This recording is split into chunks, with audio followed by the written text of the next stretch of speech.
श्री थोल थिरुमा वालवन जी, श्री थोल थिरुमा वालवन जी.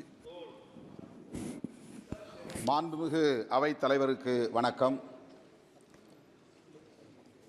என்னை தேர்ந்தெடுத்த சிதம்பரம் தொகுதி வாக்காளர் பொதுமக்களுக்கும்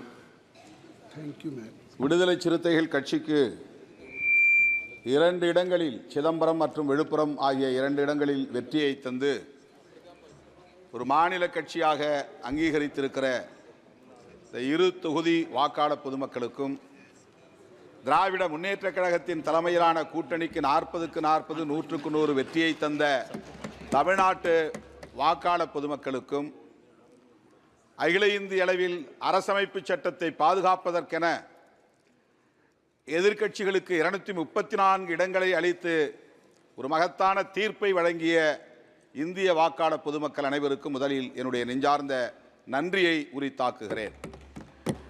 குடியரசுத் தலைவரின் உரை மீதான நன்றி தெரிவிக்கும் தீர்மானம் 240 இடங்களில் மட்டுமே வெற்றி பெற்றிருக்கிற பாரதிய ஜனதா கட்சிக்கு தனி மெஜாரிட்டி கிடைத்திருக்கிறது என்ற தவறான தகவலை பேசியிருக்கிறார் நம்முடைய குடியரசுத் தலைவர். அதுவே ஆளும் கட்சி அவருக்கு நன்றி செலுத்த கடமைப்பட்டிருக்கிறது. ஆனால் எதிர்க்கட்சிகள் மக்களுக்கு நன்றி சொல்ல கடமைப்பட்டிருக்கிறோம். அரசமைப்பு சட்டத்திற்கு எதிரான பிற்போக்கு சக்திகளை எதிர்க்க வேண்டும், வீழ்த்த வேண்டும் என்பதுதான் இந்தியா கூட்டணியின் ஒரே நிலைப்பாடாக இருந்தது. திரு ராகுல் காந்தி உள்ளிட்ட இந்தியா கூட்டணி கட்சிகளின் தலைவர்கள் அனைவரும் ஒருமித்த குரலில் நாட்டு மக்களுக்கு விடுத்த ஒரே வேண்டுகோள், இந்திய அரசமைப்பு சட்டத்திற்கு பெரும் ஆபத்து சூழ்ந்திருக்கிறது.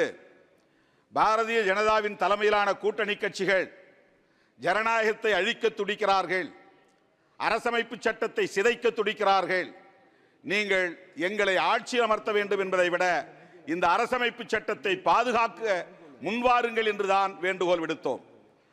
இந்தியா கூட்டணி தலைவர்கள் விடுத்த வேண்டுகோளை ஏற்ற இந்திய வாக்காளர் பொதுமக்கள் 234 தொகுதிகளில் வெற்றியை தந்து ஒரு வலுவான எதிர்க்கட்சி அணியாக இன்றைக்கு இந்த அவையிலே அமர வைத்திருக்கிறார்கள்.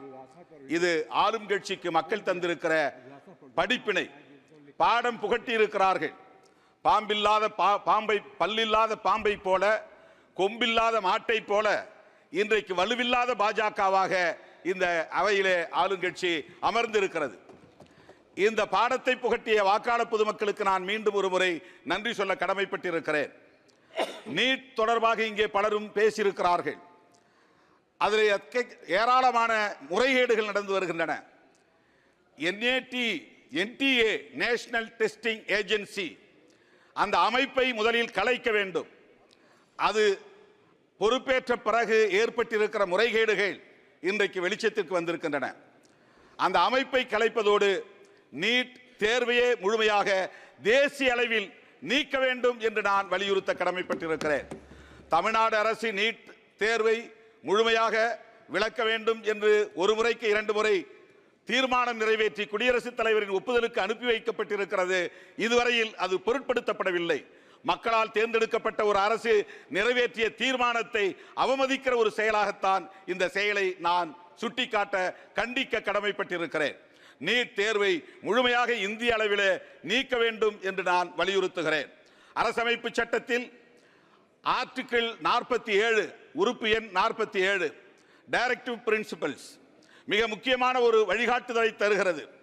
இந்திய அளவிலே இந்திய ஒன்றிய அரசு போதைப் பொருள்களையும் சாராயத்தையும் முழுமையாக நீக்குவதற்கு, விலக்குவதற்கு உரிய நடவடிக்கைகளை மேற்கொள்ள வேண்டும் என்று வழிகாட்டி இருக்கிறது. அதன் அடிப்படையில் 1954 ஒரு கமிட்டி உருவாக்கப்பட்டது, மதுவிலக்கு விசாரணை குழு. அது அளித்த அறிக்கை 1958 நடைமுறைப்படுத்த வேண்டும் என்று பரிந்துரைத்தது. ஆனால் இந்திய ஒன்றிய அரசு இதுவரையில் அதை நடைமுறைப்படுத்துவதற்கு எந்த முயற்சியையும் மேற்கொள்ளவில்லை. அதே 44 யூனிஃபார்ம் சிவில் கோடு வேண்டும் என்று சொல்லுகிற அந்த ஆர்டிகிள் எடுத்துக்கொள்ளப்பட்டு சிவில் கோடு உருவாக்குவதற்கான முயற்சியிலே இந்த அரசு ஈடுபடுகிறது. ஆனால் 47 பொருட்படுத்தவில்லை. நான் இந்திய அளவிலே இன்றைக்கு இளம் தலைமுறை பாழாகி வருவதை எண்ணி வேதனைப்படுகிறேன். இந்த அரசுக்கு அந்த வேதனை இருக்கிறதா என்பதை நான் கேள்வி எழுப்ப விரும்புகிறேன். இளம் தலைமுறையினர், ஹியூமன் ரிசோர்ஸ், மனித வளம் கடுமையாக பாதிக்கப்படுகிறது. போதைப் பொருள்கள் இந்தியா முழுவதும் இங்கும் அங்கும் என்று அங்கொன்றும் இங்கொன்றுமாக இல்லை. ஒரு குறிப்பிட்ட மாநிலங்களில் மட்டும் இல்லை, இந்தியா மாநிலங்கள் அனைத்திலும் போதைப் பொருள்கள் மிக தாராளமாக புழக்கத்தில் இருக்கின்றன.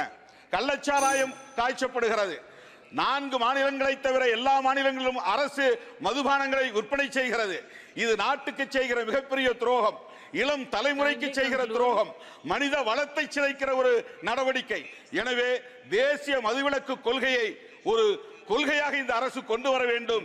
இந்தியா முழுவதும் மதுவிலக்கை நடைமுறைப்படுத்த வேண்டும், போதை புழக்கத்தை தடுக்க வேண்டும் என்று வேண்டுகோள் விடுத்து இந்த வாய்ப்புக்கு நன்றி கூறி அமர்கிறேன். நன்றி, வணக்கம். Thank you. Dr. B. Shabri.